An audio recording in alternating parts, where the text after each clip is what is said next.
അങ്ങനെ ഹൗദിന് കാവലുന്നത് ആരാണ്? വമ്പുറ്റ ഹംസാറലി അല്ലാ ചാടി തമ്പിയസ്വദിൽ മാറടാ വല്ലൽ നബി മഹമൂദർ ഹൗലിന്ന് വെള്ളം കുടിക്കുന്നു നാരടാ.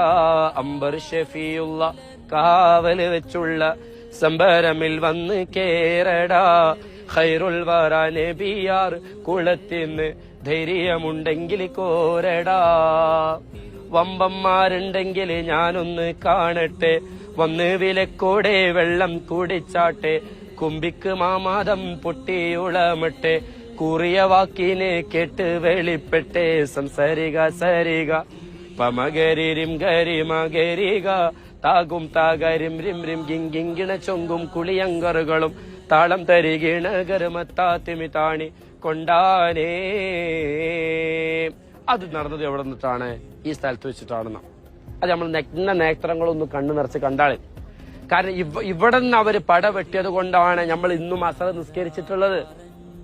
ബദരീങ്ങൾ എന്തിനാണ് പറയണെന്ന് ചോദിച്ചാൽ, ബദരീങ്ങളിലൂടെയാണ് പരിശുദ്ധമാക്കപ്പെട്ട ദീൻ അള്ളാഹു തആല നമുക്ക് തന്നിട്ടുള്ളത്. അള്ളാഹ്ക്ക് നേരിട്ട് തന്നൂടേന്ന്. അത് അള്ളാഹിന്റെ ഇഷ്ടമാണ്. പിന്നെന്തിനാ ബദരീങ്ങൾ അത് ഏൽപ്പിച്ചത്?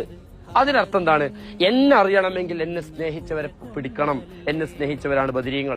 അവിടുന്ന് ഈ ഭാഗത്ത്, ആ മലയുടെ താഴെ ഭാഗത്ത് മക്ക മുശ്രിക്കുകൾ ഒരുമിച്ച് നിരയിൽ നിന്നു.